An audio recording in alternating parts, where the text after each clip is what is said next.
Spotted deer came dangerously close to vanishing from our planet at the start of the last century.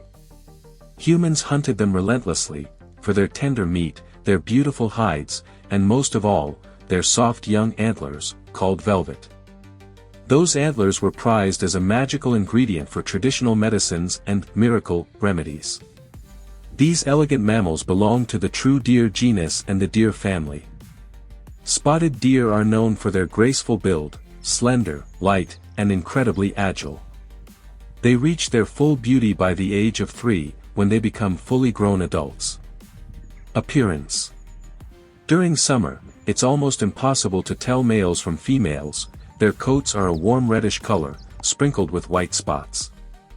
Females tend to be just a bit lighter. But in winter, things change. Males darken, taking on deep olive brown tones, while females turn silvery gray and pale. Adult males can grow up to 1.8 meters long and stand over a meter tall at the shoulder, weighing anywhere from 70 to 125 kilograms. Females are usually smaller and lighter. Their long, upright necks carry elegant heads with proportionate ears, and the males proudly bear antlers, light, brown, and beautifully curved. Those antlers can reach between 60 and 80 centimeters in length, weighing around 1 kilogram.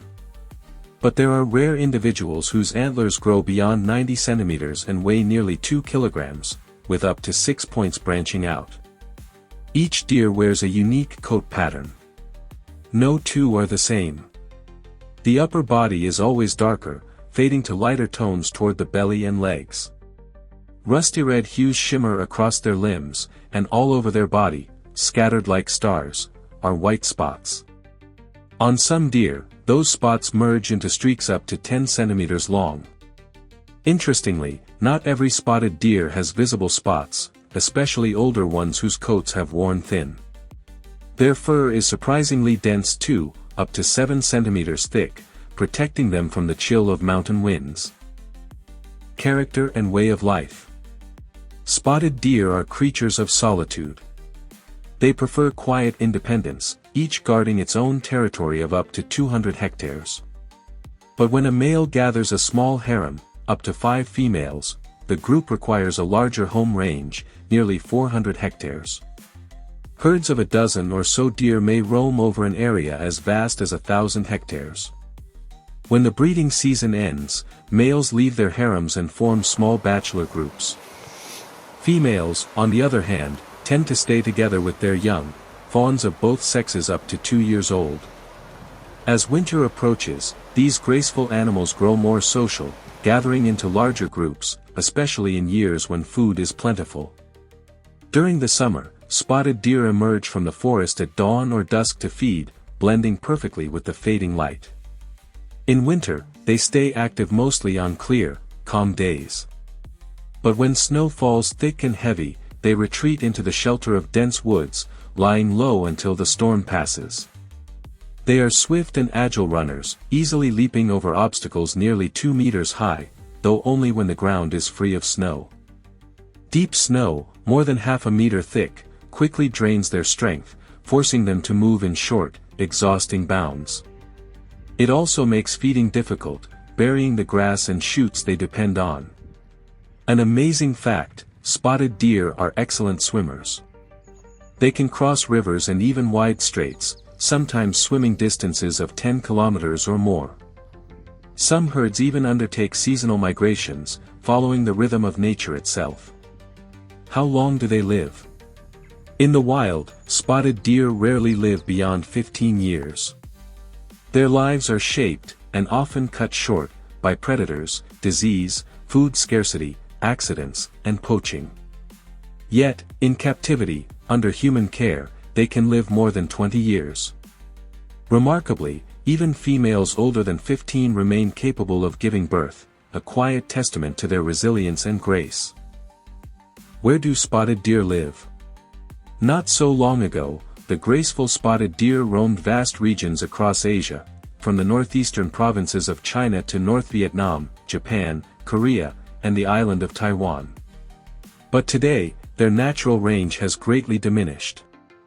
In China, these elegant creatures have nearly disappeared, surviving mostly in parts of East Asia, including the Ussuri region of Russia, stretching south toward northern Vietnam and several nearby islands. Thanks to human introduction, spotted deer now also live far from their native lands, even in places like New Zealand. In Russia, they inhabit the southern Far East, as well as nearby areas beyond the national borders, the Chinese peninsula and Manchuria. During the early 20th century, conservationists worked to restore their populations, relocating them to several nature reserves. Ilmen Nature Reserve in the Chelyabinsk region. Kopyr Nature Reserve near Borisoglebsk. Mordovsky Nature Reserve near Arzamas. Buzoluksky Reserve, close to Buzaluk. Oksky Reserve, east of Ryazan. Teberdinsky Reserve in the North Caucasus. Kuibishevsky Reserve. Although the deer didn't establish themselves in Kuibyshev, they successfully adapted to other regions, including the Moscow area, the surroundings of Vilnius, and parts of Armenia and Azerbaijan. A fascinating detail. In the Primorsky Krai, spotted deer thrive in oak and broadleaf forests, where dense undergrowth provides both shelter and food. They are rarely seen in cedar forests and almost never in the dark coniferous taiga. Their lives are closely tied to the southeastern slopes of the mountain ranges, where snow rarely lingers for more than a week. They favor rugged terrain cut by countless streams, quiet, secluded places that offer safety and abundance. Young deer and females often stay on the coastal slopes of the mountains, where the air is moist and mild, while mature males roam deeper inland, ruling their solitary domains. What do spotted deer eat? The diet of the spotted deer is entirely plant-based, a delicate balance of leaves, shoots, nuts, and grasses, changing with the rhythm of the seasons. In the Russian Far East, their menu includes over 130 species of plants, while in southern Russia and the European regions, that number can reach nearly 400 different kinds of vegetation. In the forests of Primorai and Eastern Asia, these graceful herbivores feed on the bounty of the woods. Oak, with its acorns, buds, young shoots, and leaves, linden, Manchurian aralia, Amur grape, Amur cork tree, ash, Manchurian walnut, maple, elm, and even sedges and umbelliferous herbs. When deep snow blankets the forest in midwinter, spotted deer survive by stripping tree bark and nibbling whatever greenery they can find. Their resilience is remarkable, they'll even dig through the snow for acorns and oak leaves, as long as the snow layer doesn't exceed half a meter. Here's an interesting fact: during the cold months, they also feed on sea grasses like zostera and kelp, which in summer they chew only for roughage. Yet, unlike many other forest dwellers, they never touch tree lichens.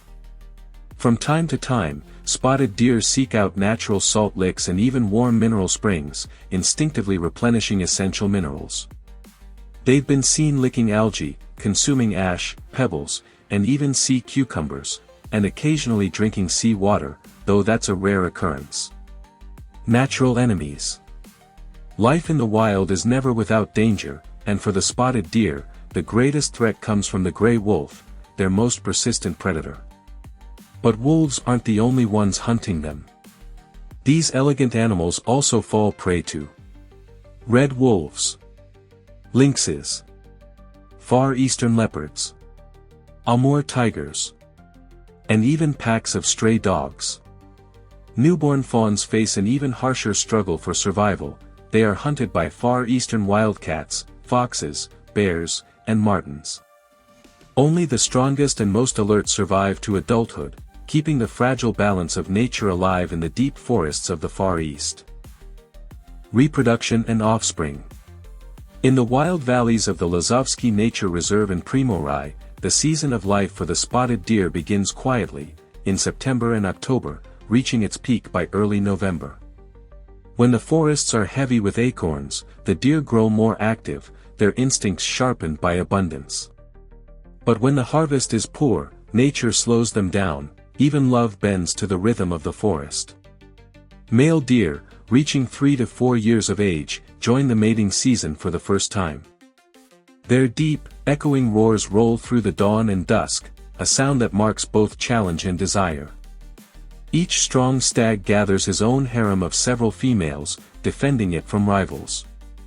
During this time, males may lose up to a quarter of their body weight, their energy spent on the fierce competition for mates. Fights do happen, though surprisingly rarely. Most battles are settled by voice and posture long before antlers clash. After mating, the doe carries her fawn for about 7.5 months, giving birth around mid-May. Usually, a single fawn is born, though occasionally twins appear, a rare gift of spring. Did you know? In breeding farms, spotted deer begin mating slightly later. Strong, dominant males can fertilize more than 10 females in a single season. At birth, the fawn weighs between 4 and 7.5 kilograms, with males usually a little heavier. For the first few days, the newborn lies hidden in the tall grass while its mother grazes nearby, still, silent, perfectly camouflaged. Within 10 to 20 days, the young begin to nibble on plants, though they continue to drink their mother's milk for 4 to 5 months. The young stay close to their mothers until the next spring, sometimes longer. Their first autumn molt erases the spotted baby coat, marking the start of adulthood. Around the age of 10 months, young males grow tiny, velvet knobs, just 3 to 4 centimeters long. By the following April, they sprout their first small antlers, which soon fall off, giving way to the soft, velvety antlers that will one day mark them as full-grown stags.